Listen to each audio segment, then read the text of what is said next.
हमारा आज का टॉपिक है ब्रीजिंग लिगेंड्स। नेक्स्ट हमारा जो टॉपिक है वो है bridging ligands.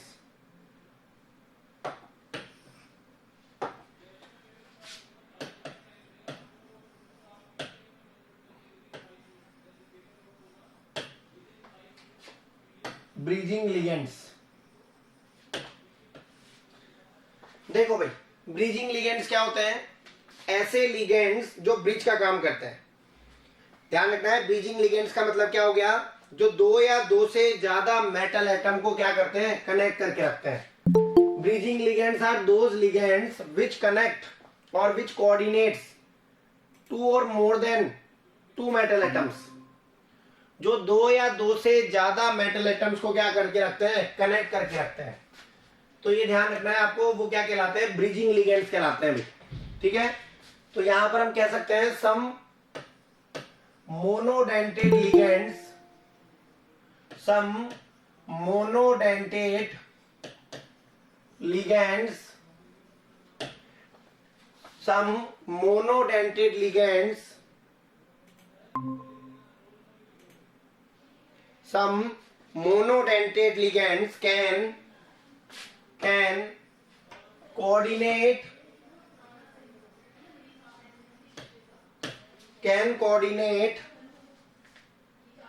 with two or more metal atoms, two or more metal atoms, two or more metal atoms. They act as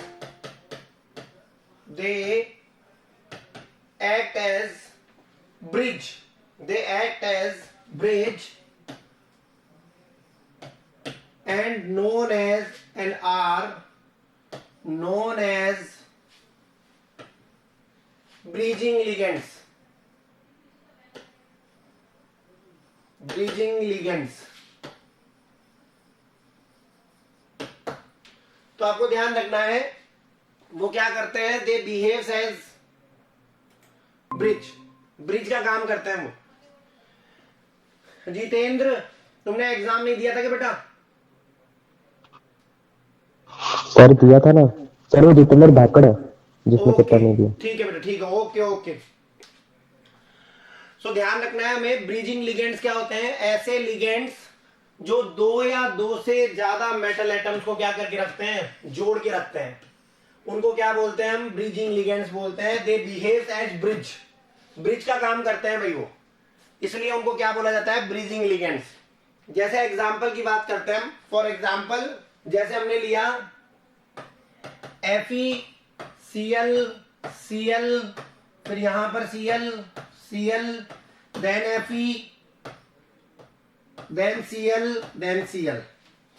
तो यहां पर अगर ध्यान से देखें हम, तो यहां ध्यान से देखने पर हमें क्या पता लगेगा? That these chlorine atoms, both the chlorine atoms, they behaves as bridge.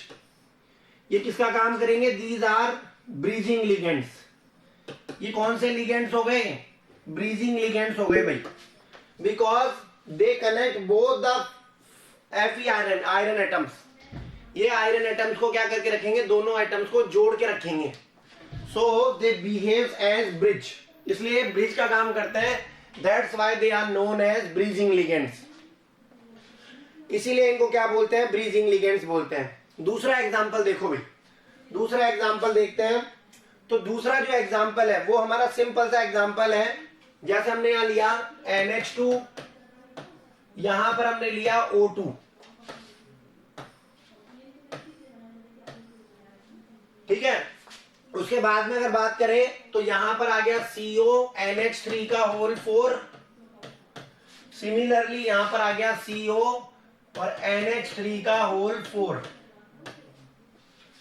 अब यहां पर ये जो आपका NH2 है और O2 है, they behave as bridging ligands. ये आपका ब्रीजिंग लिगेंड हो गया भाई। सिमिलरली ये भी आपका क्या हो गया? This is also bridging ligand. ये भी आपका ब्रीजिंग लिगेंड हो गया। ठीक है, ध्यान रखना है भाई, जहां नहीं समझ में आए पूछ लेना भाई।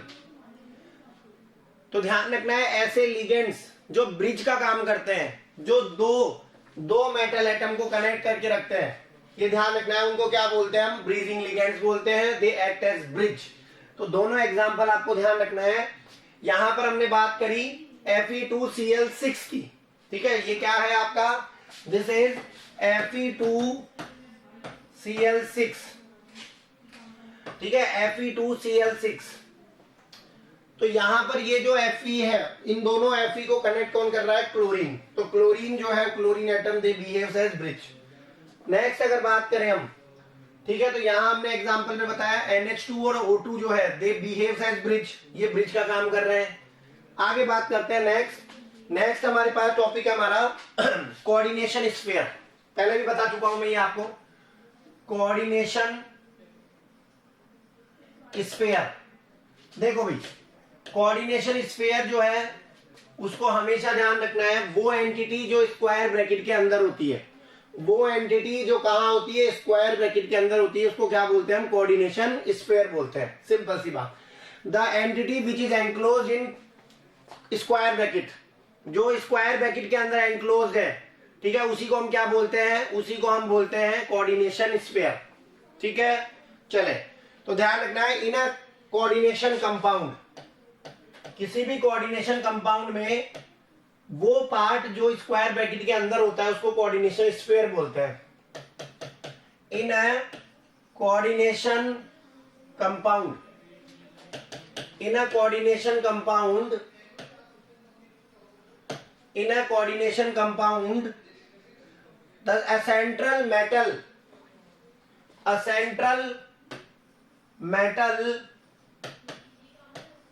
is attached to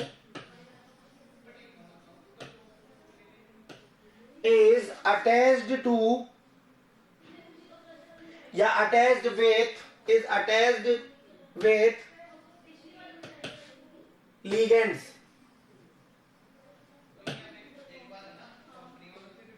in a coordination compound a central metal is attached with ligands which are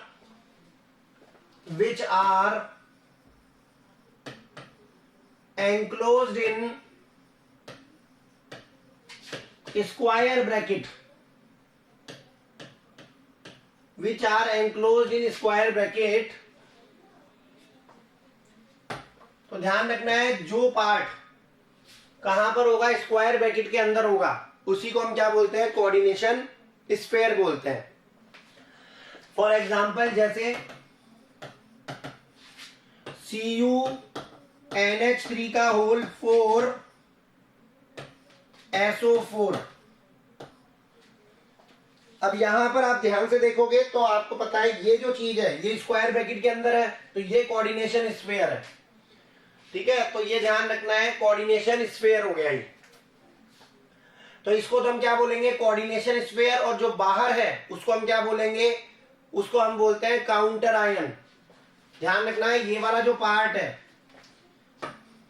CuNH3 का होल 4 + 2, ये तो हो गया आपका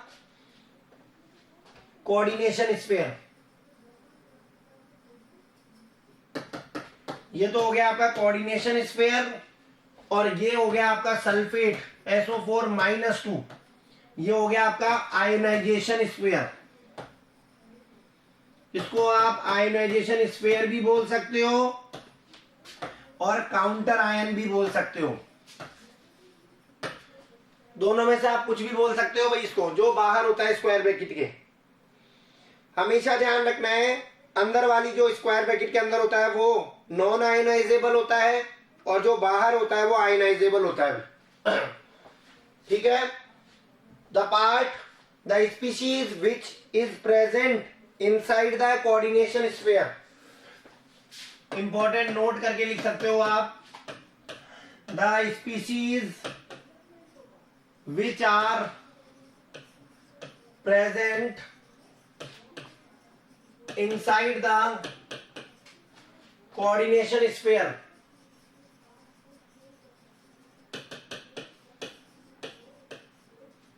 The species which are present inside the coordination sphere are non-ionizable. Non-ionizable.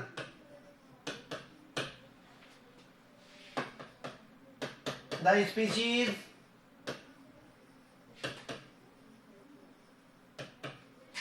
which are present outside the coordination sphere outside the coordination sphere are ionizable. ठीक है, तो जो स्क्वायर ब्रैकेट के अंदर होते हैं वो नॉन आयनाइजेबल होते हैं और जो स्क्वायर ब्रैकेट के बाहर होते हैं वो आयनाइजेबल होते हैं भाई। नेक्स्ट है कोऑर्डिनेशन नंबर। नेक्स्ट टॉपिक हमारा coordination number.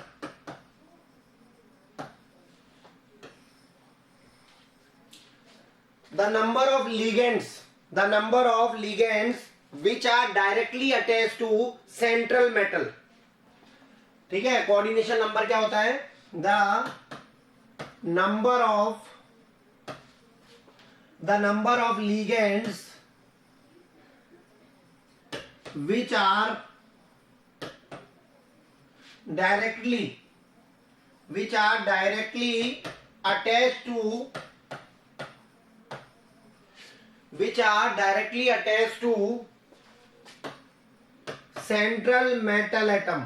central metal atom through coordinate bond।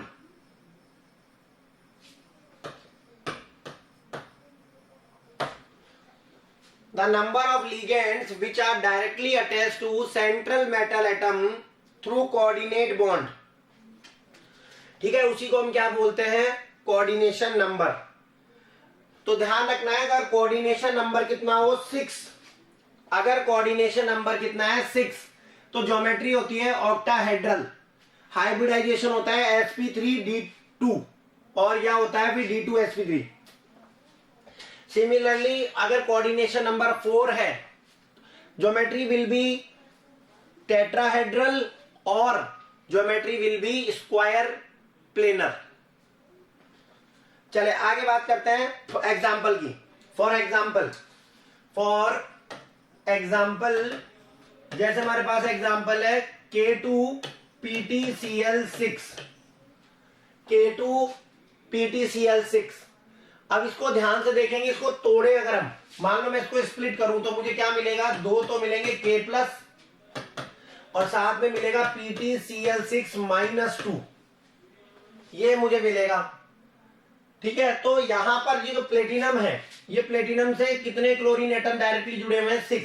तो इसका कोऑर्डिनेशन नंबर कितना हो गया? So coordination number of platinum वो हो गया 6। सरिता, कौशिकी, पार्थ, जितेंद्र, समझ में आ रहा है बेटा? Yes sir. Yes sir. Okay, so ध्यान रखना है, जब हम इसको स्प्लिट करेंगे तो यहां पर हमें 2 तो पोटेशियम के आयंस मिलेंगे और साथ में PtCl6-2। तो यहां पर जो प्लेटिनम है इससे 6 क्लोरीन डायरेक्टली बॉन्डेड है, तो इसका कोऑर्डिनेशन नंबर कितना हो गया? 6 हो गया। सिमिलरली अगर बात करें तो हमेशा एक बात ध्यान रखना है भाई, कोऑर्डिनेशन नंबर जो है वो आप कब बताओगे? जब आप स्क्वायर ब्रैकेट के अंदर देखोगे कि डायरेक्टली मेटल से कितने जुड़े हुए हैं, इनडायरेक्टली नहीं, डायरेक्टली कोऑर्डिनेट बॉन्ड के थ्रू। चलो दूसरा एग्जांपल बात करते हैं हम। जैसे हमारे पास दूसरा एग्जांपल है, ठीक है, हमने एग्जांपल लिया, जैसे मैंने कोऑर्डिनेशन नंबर 4 का एग्जांपल लिया, Ni, जैसे मैंने एग्जांपल लिया NiNH3 अब आप यहां ध्यान से देखोगे, ठीक है, तो यहां पर ये आपके पास स्क्वायर ब्रैकेट हो गया। स्क्वायर ब्रैकेट के अंदर जो निकल है इससे चार अमाइन ग्रुप जुड़े हुए हैं भाई, डायरेक्टली जुड़े हुए हैं 4 अमाइन ग्रुप। तो कोऑर्डिनेशन नंबर कितना हो गया? अब इसको तोड़ के देख लो आप, जब आप इसको तोड़ोगे तो आपको क्या मिलेगा? तो इसको तोड़ने पर आपको मिलेगा NiNH3 का होल 4, यहां तो आपको मिलेगा +2, ठीक है, यहां तो आपको मिलेगा +2 और साथ में आपको 2 मिलेंगे Cl-, 2 क्या मिलेंगे? Cl-। तो यहां कोऑर्डिनेशन नंबर कितना हो गया? तो कोऑर्डिनेशन नंबर जो है, कोऑर्डिनेशन नंबर वो हो गया निकल का, ऑफ निकल, वो हो गया आपका 4। कितना हो गया? 4 हो गया भाई, ठीक है, ध्यान रखना है अभी। सिमिलरली अगर मैं बात करूं, जैसे हमने लिया CO और En की पावर का होल थ्राइस। अब आपको ध्यान रखना है, जो En है ना, इसके पास 2 डोनर साइट होती है। En जो है उसकी फुल फॉर्म क्या थी? वो थी इथेन 1,2 डाई अमीन। ये ध्यान रखना है भाई, इसका फॉर्मूला था CH2NH2 तो नंबर ऑफ डोनर साइट्स कितनी है इसके पास? 2, एक यहां पर है और एक यहां पर है, 2 डोनर साइट है इसके पास। तो En जो है, अब टोटल En कितने हैं आपके पास? 3। तो आप इसको कैसे जोड़ सकते हो? देखो, आप जब इसकी ज्योमेट्री बनाओगे तो आपको ऐसे लिखना पड़ेगा, CO 1 2 3 4 5 6, ऑक्टाहेड्रल ज्योमेट्री बनेगी भाई। अब आपको En एक तो यहां जोड़ना पड़ेगा, एक आप यहां जोड़ सकते हो और एक आप यहां जोड़ सकते हो, ठीक है। तो ये ध्यान रखना है, इसके पास 2 डोनर साइट होती है, इसलिए इसकी ज्योमेट्री भी कैसी होगी? ऑक्टाहेड्रल। ज्योमेट्री कैसी होगी? ऑक्टाहेड्रल। कोऑर्डिनेशन नंबर कितना होगा? 6। कोऑर्डिनेशन नंबर ऑफ कोबाल्ट 6 हो जाएगा। वो कितना हो जाएगा? 6। और ज्योमेट्री कैसी हो जाएगी? तो ज्योमेट्री जो है वो हो जाएगी ऑक्टाहेड्रल। ऑक्टाहेड्रल, ऑक्टाहेड्रल ज्योमेट्री हो जाएगी भाई, ठीक है, ये ध्यान रखना है आपको। इसका चाहो तो आप क्या बना सकते हो? ऑप्टिकल आइसोमर भी बना सकते हो। इसका आगे आएगा ऑप्टिकल आइसोमेरिज्म जब बताऊंगा मैं।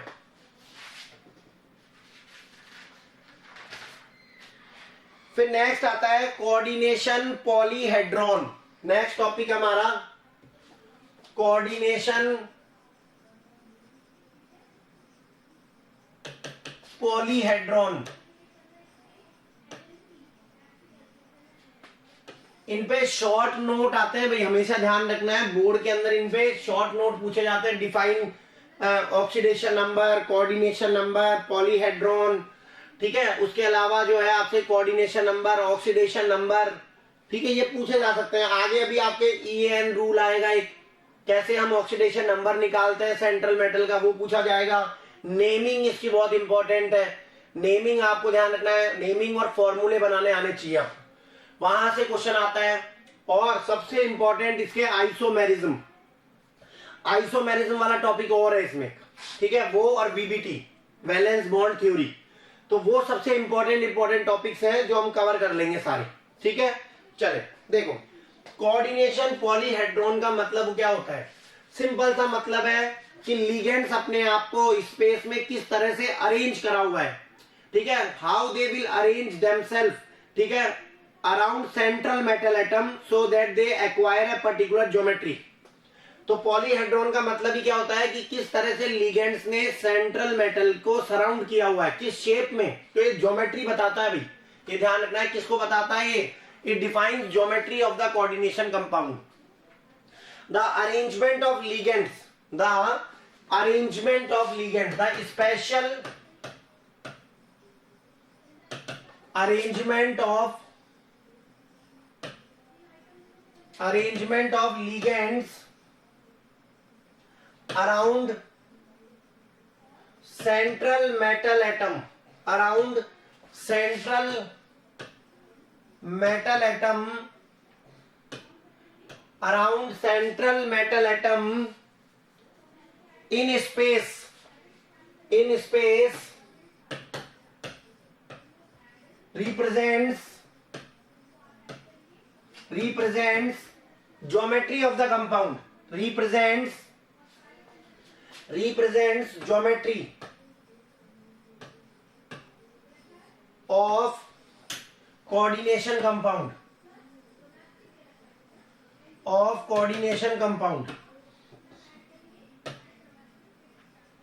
तो सिंपल सा बता रखा है कि किस तरह से सेंट्रल मेटल जो है उसके चारों तरफ लिगेंड्स ने अपने आप को अरेंज किया हुआ है। ठीक है, जिस तरह से लिगेंड्स अपने आप को अरेंज करेंगे वैसी ही उसमें क्या आ जाएगी, ज्योमेट्री आ जाएगी भाई, उसकी ज्योमेट्री को डिफाइन करेगा ये। अब हमारे पास जैसे सपोज करो हमारे पास क्या है, फॉर एग्जांपल जैसे हमारे पास एक मेटल है और उससे 4 लिगेंड जुड़े हुए हैं। कितने लिगेंड्स है उससे? 4, Ml4। हमारे पास Ml4 टाइप का क्या है, इसको थोड़ा सा M, ठीक है, L4 Ml4 टाइप का है। तो इसमें हमारे पास 2 ज्योमेट्री हो सकती है। पहली ज्योमेट्री क्या हो सकती है, टेट्राहेड्रल ज्योमेट्री हो सकती है। इस तरह से ज्योमेट्री हो सकती है भाई, मेटल और मेटल से क्या है, 4 लिगेंड जुड़े हों, स्पेस के अंदर 4 लिगेंड अपने आप को अरेंज कर रखा हो। ठीक है, तो ध्यान रखना है टेट्राहेड्रल ज्योमेट्री हो सकती है। दूसरा ज्योमेट्री कैसी हो सकती है, स्क्वायर प्लेनर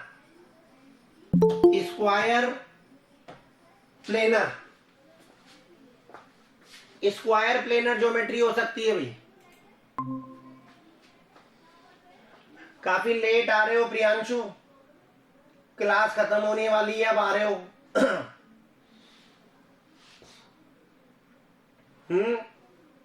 इतना लेट क्यों आए हो बेटा?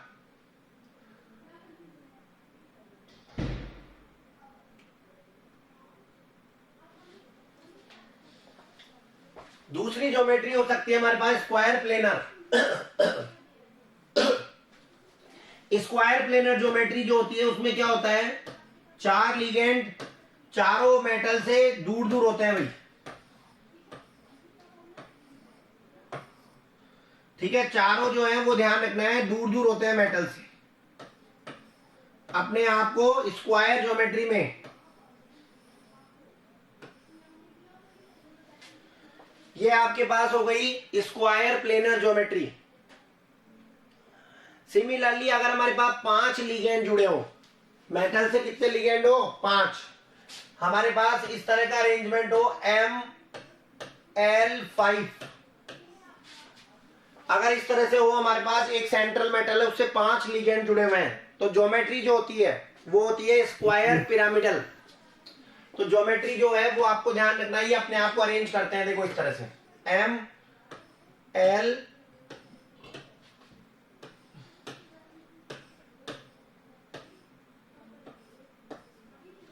तो ये तो बन जाता है आपका स्क्वायर,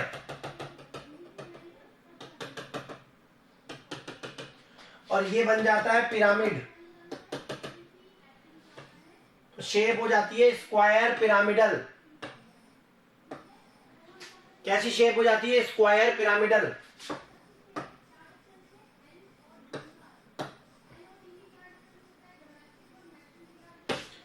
स्क्वायर पिरामिडल।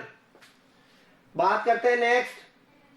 इसके अलावा एक शेप और होती है, अगर आपको ध्यान पता हो तो अच्छे से, 5 के लिए जब आपने 11th में हाइब्रिडाइजेशन पढ़ा हो तो आपने देखा होगा, सुना होगा, ट्रायगोनल पिरामिडल। एक होती है ट्रायगोनल पिरामिडल, ध्यान दे, देखो इसी का बता रहा हूं। दूसरा, अगर L, देखो ट्रायगोनल पिरामिडल में क्या होता है, मेटल है 1, 2 और 3 लिगेंड तो ऐसे जुड़े होते हैं, और एक लिगेंड जो है वो ऊपर और एक नीचे, तो ये तो बन जाता है ट्रायगोनल।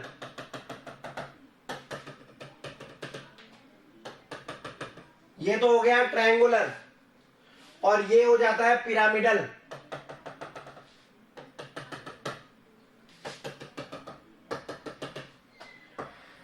इस तरह से ज्योमेट्री बनती है trigonal pyramidal. Trigonal pyramidal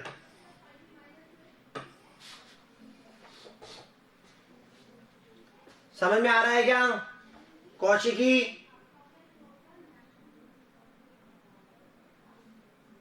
yes sir.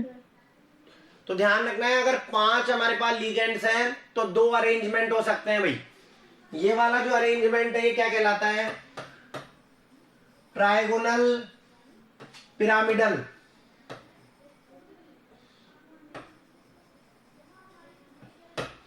जबकि इससे नया ये वाला स्क्वायर पिरामिडल, स्क्वायर पिरामिड, ये भी 5 के लिए ही है, वो भी 5 के लिए है। 4 के लिए हमने बताया, 4 के लिए 2 अरेंजमेंट हो सकते हैं। पहला हो सकता है टेट्राहेड्रल, दूसरा हो सकता है स्क्वायर प्लेनर। 6 के लिए अगर बात करें, अगर कोऑर्डिनेशन नंबर कितना है? 6 है, ठीक है। अगर कोऑर्डिनेशन नंबर कितना है? 6, कोऑर्डिनेशन नंबर 6 है अगर, तो ज्योमेट्री मैंने अभी बताया आपको ऑक्टाहेड्रल। ज्योमेट्री कैसी होती है? ज्योमेट्री होती है आपके ऑक्टाहेड्रल। ज्योमेट्री होती है ऑक्टाहेड्रल। काफी इजी है, ऑक्टाहेड्रल।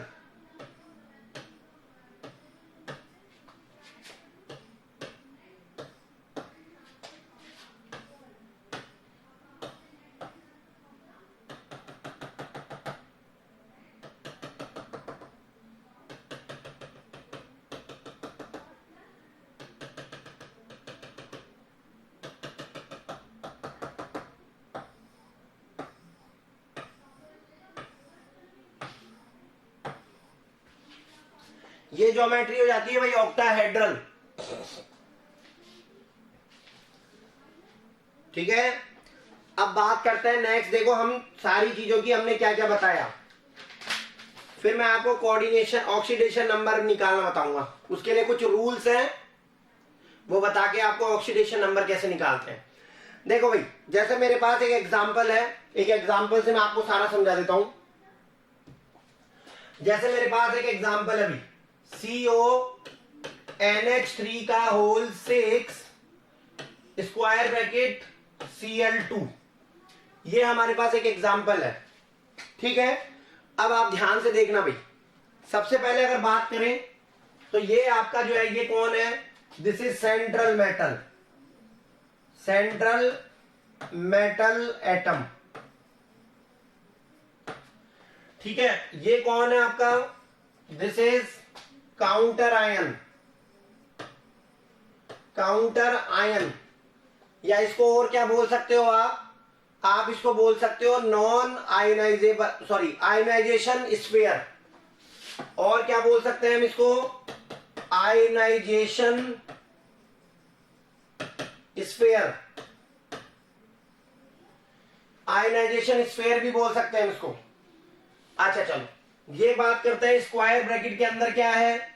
ये है कोऑर्डिनेशन स्फीयर,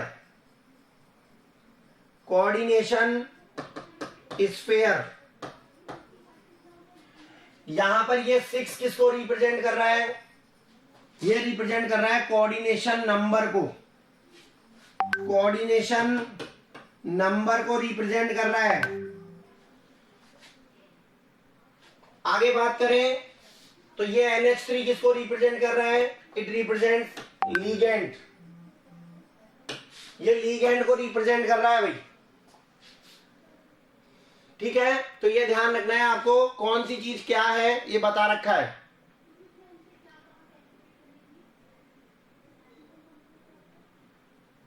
ठीक है। तो ध्यान रखना है कोऑर्डिनेशन नंबर, ऑक्सीडेशन नंबर, ठीक है, counter ion, central metal, ligand, सबके बारे में बता रखा है इस पूरे एग्जांपल में।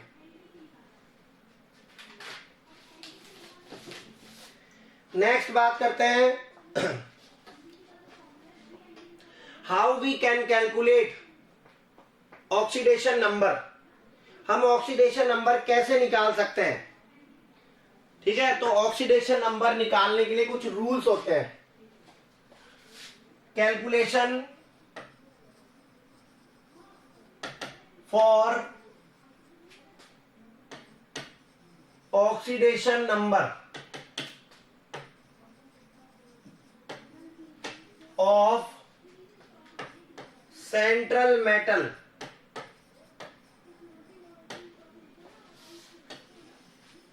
सेंट्रल मेटल एटम के लिए हमें क्या निकालना है, उसका ऑक्सीडेशन नंबर निकालना है भाई। तो सबसे पहली बात तो ध्यान रखना है, जो टोटल चार्ज होता है, टोटल चार्ज किसी भी न्यूट्रल मॉलिक्यूल के लिए जो टोटल चार्ज होता है वो 0 के बराबर होता है। सबसे पहला तो ध्यान रखना है कि चार्ज जो होता है वो 0 के बराबर होता है अगर हमारे पास जो कॉम्प्लेक्स है वो न्यूट्रल है।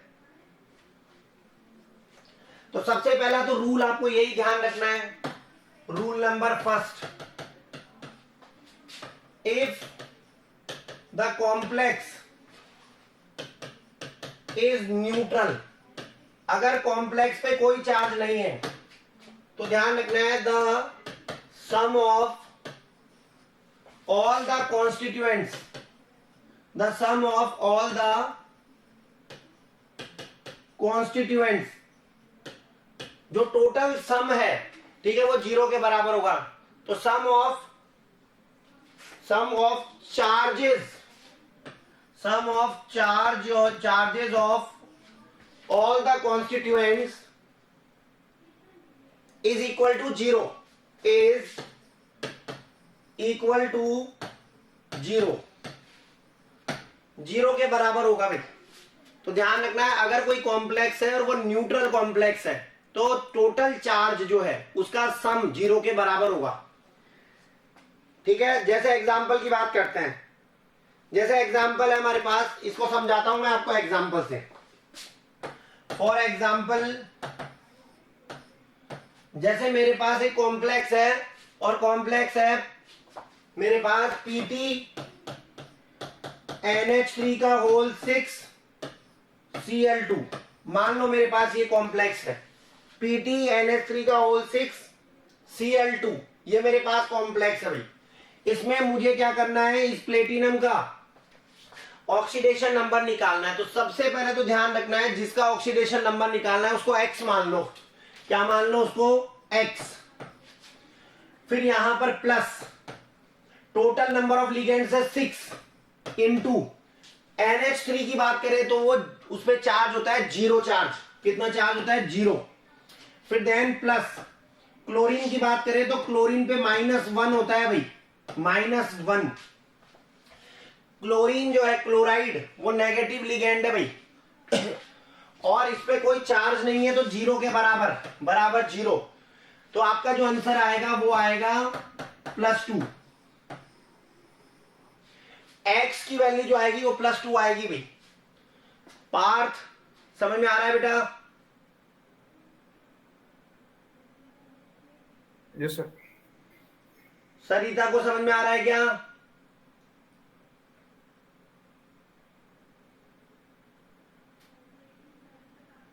प्रियांशु को? Yes sir.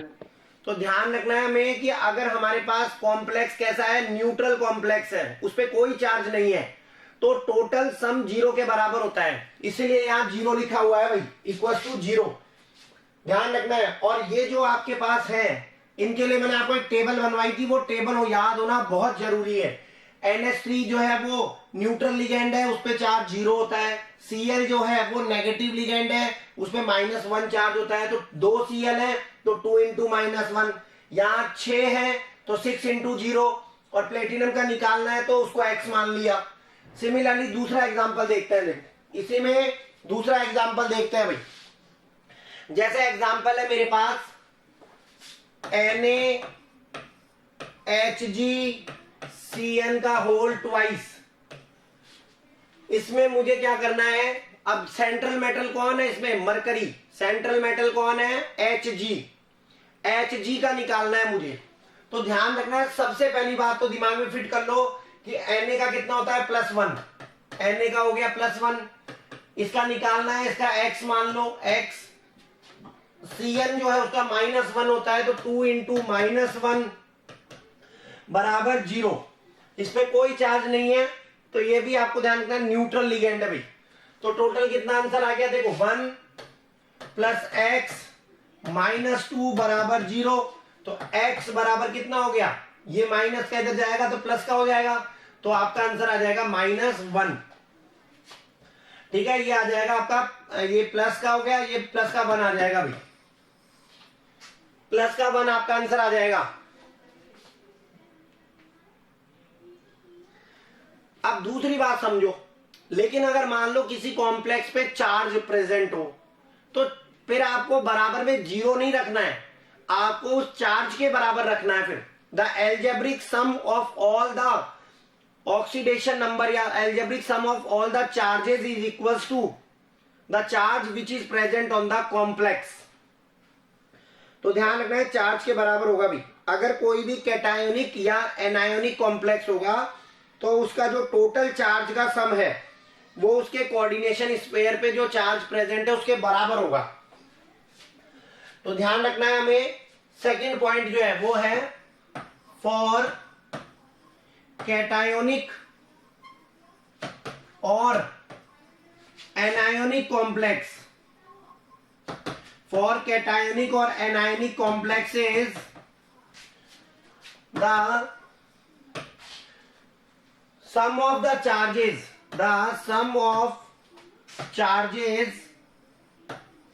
of all the constituents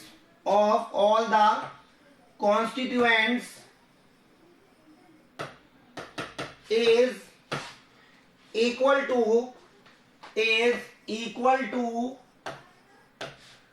the charge present on coordination sphere, present on coordination sphere।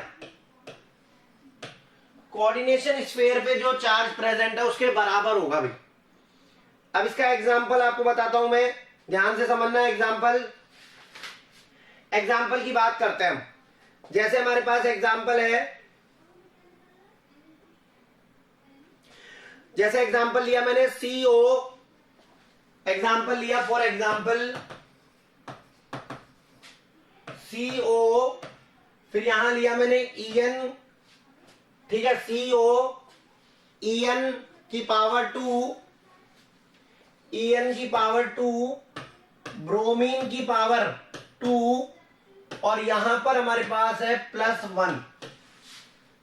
ये हमारे पास कोई कॉम्प्लेक्स है भाई, CO En की पावर का होल ट्वाइस Br2।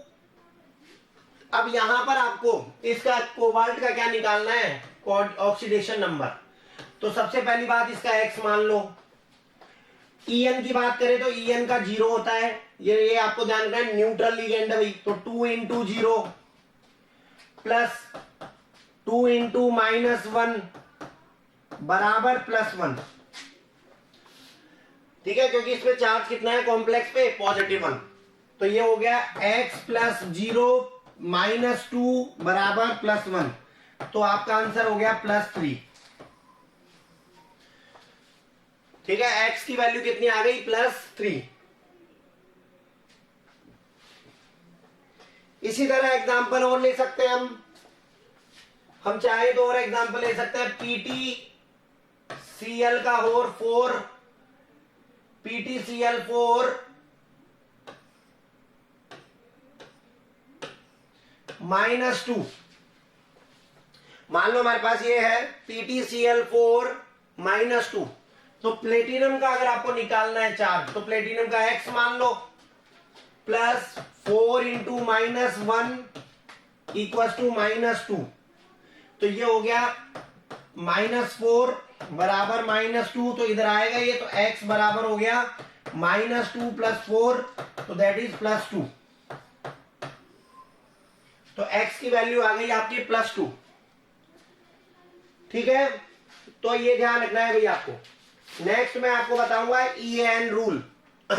इसमें आपको और क्वेश्चंस कराऊंगा मैं, ठीक है, और उसके बाद में मैं आपको EN रूल बताऊंगा भाई। ठीक है, तो यहां तक आप लोगों को अच्छे से पढ़ना है। आज हो सकता है मैं आपको नोट्स भी इसके सेंड कर दूंगा, अच्छे से कंप्लीट कर लेना भाई नोट्स को। फिर अगर आपकी मैडम ने करा रखा है बहुत अच्छी बात है, आपको नहीं कराया था तो आपको मैं अच्छे से अच्छा समझा रहा हूं, यहां से आप नोट्स कर सकते हो। ठीक है, उसके अलावा मैं आपको पीडीएफ फॉर्म में नोट्स भेज दूंगा।